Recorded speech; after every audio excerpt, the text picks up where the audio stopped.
Bupati. Wontenipun Ibu Malarani sampun dumugi ing sedo. Awit saking hukuman kula ngunjuk Raden. Inggih yen kula nyumereti kawontenan kados mekaten. Kula sampun matur. Kula mboten kepingin wonten banten negari ing Palembang.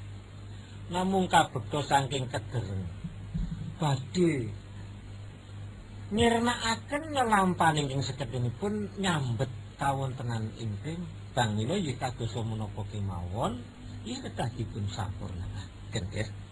Inggih. Kula namung badhe nderek kados pundi prayoginipun saking eguh lan pratikelipun nyanipun Bupati Sutansari. Panjenengan minangka sesembahan kula. Inggih nggih. Ing pengajap kula saged milujengaken anggir Pangeran Alamsah. Inggih gadhahi pangaos menika kedah panjenengan. Utawa apa ya sedulur jantung? Inggih kados pundi Gusti Pati? Sarening titi mangsa iki wis paripurna. Wujuding reretu negara ing Palembang saiki kena diarani wis resik. Ya saka lelabuhanmu. Inggih. Ya senajan kepiye wae, aku minangka dadi wong tuwa ora bakal ngilang-ilangake marang sakabeh lelabuhanmu sing bisa gawe pepadhaning Palembang saiki ya. Inggih kula inggih namung sadremi kinarya lantaran Gusti Pati.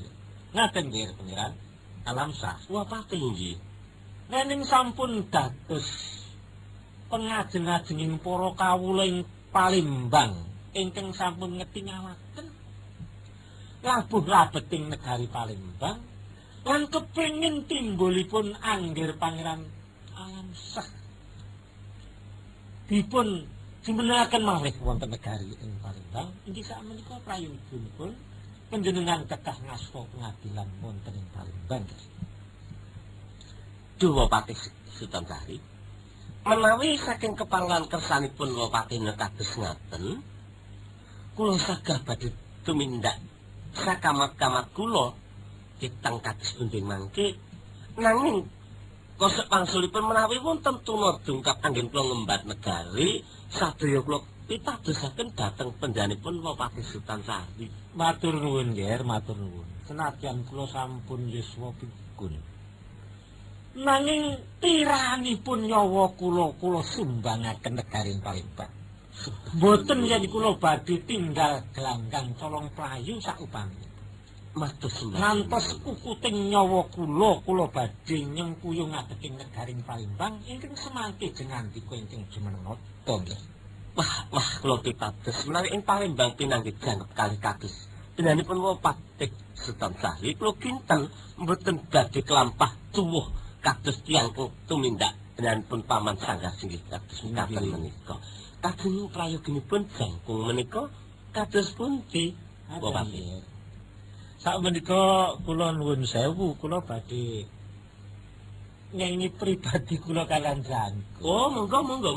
Ya perkawis kaprajan mangke monggo anggenipun bareng wisuda. Nggih. Awit iya sedaya menika ing saged labuh-labet negari Palembang. Jangkung, kula ngene ya. Inggih.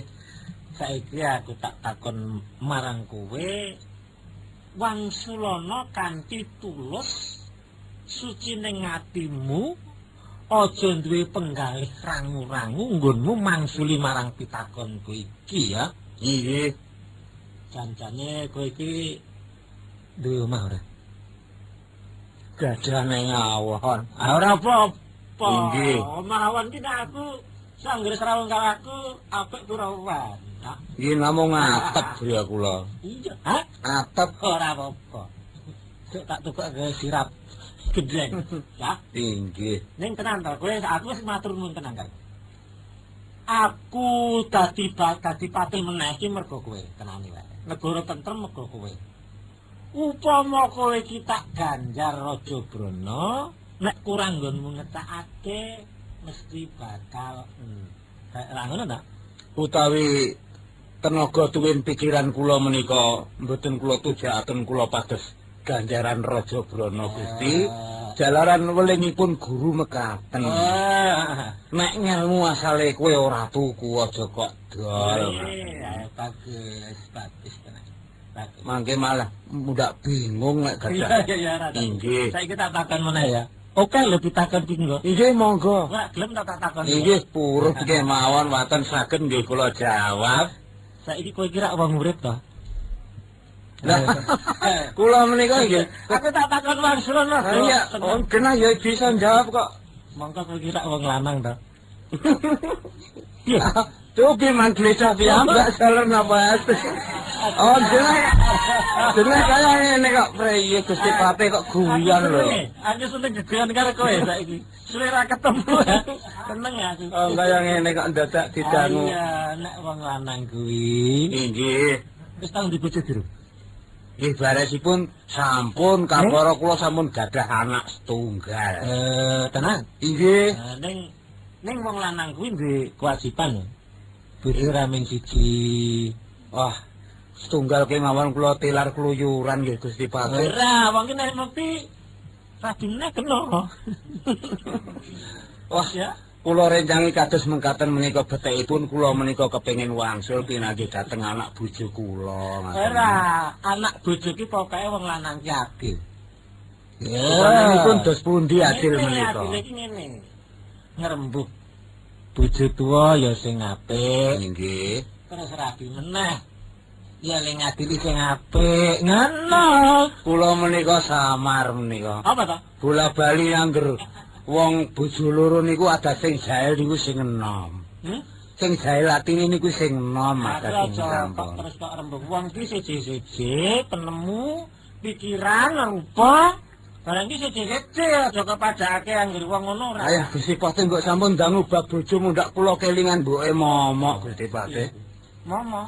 Momok anak kula namenipun Momok. Momo. Inggih. Momok ki nek cara nggonku lemut. Ya inggih tiang dusun nggih sak-sake ngoten inggih. Ora. Jane aku ki welas karo kowe kan kepengin arep sesambungan katresnan sejati. Ya aneh ta? Lanang-lanang karo sesambungan katresnan sejati. Inggih kados pundi Gusti? Adane nek katresnan sejati ki lanang karo wedok. Ning aku mbutuhake lanang padha lanang. Gelem ora? Ayo gelem ora? Inggih. Purun lan boten menika mangkiripun dipun raosaken rumiyin kok. Aku ki arep butuh sesambungan. Jeneng menika namenipun peksan mangke. Ora, Wang Srono kanthi Inggih. blak-blak. Upamanipun menapa cobi katresnan sejati menika? Lah yo sesambungan kowe karo aku sak terusing. Oh inggih. Aja nganti pisah. Inggih. Ana apa-apa aku njaluk tulung marang kowe nek perlu kowe njaluk tulung marang aku. Ning nek bisa lho. Inggih, inggih. Inggih. Aku lho nggih semanten ugi nek iso. Ah iya. Inggih. Aku ki ning jane isin dong aku ki ngatasi ning mergo saka tresnaku karo kowe. Bab menapa menika? Lho, panjenengan menika? Heeh. Mongko njen kula mboten wonten Gusti Pate. Piye to? Jeneng duwe anak menika mestine kudune wong wedok. Lho panjenengan kok. Ning ngene Lho pengen Gusti Pate rak tiyang jaler. Dene tak tampek. Ayo, ayo jeneng. Ayo kok Gregeten aku sih. Apa ya jare blakake. Lah ya mesti niki garwaku kagungan putra. inggih. Menika nggih namung gojek. Iya. Putri yen ora ana kakung nggih mboten saged kagungan putra. Inggih. Putraku ki jenengane Rohayati. Rohayati. Ayo. Kok bapakne internet kang ngene kok. Inggih kita ada. Inggih. Karo bojoku mati kok. Bapakne kileng-kileng kaya apik kok. Iya. Mati kok karo bojoku. Tenan.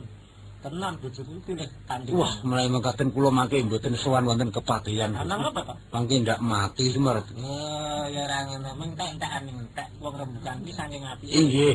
Aku tau kok. Kundur saka kraton mulai ditampek wis tau. Dereng. Kalian Gusti Pati Putri. Ayo, aku kalah kok ora kok beda.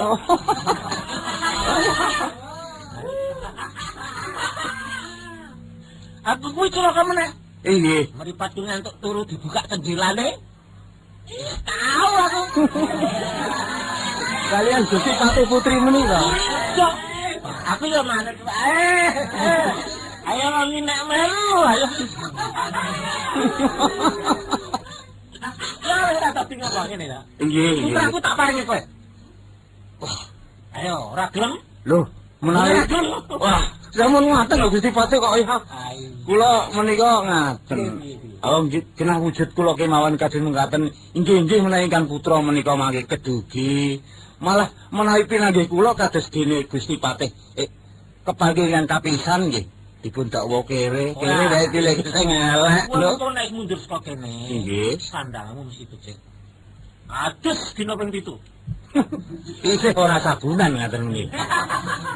Mesti halus. Bagus lho iki tatahane cara tatahane bagus.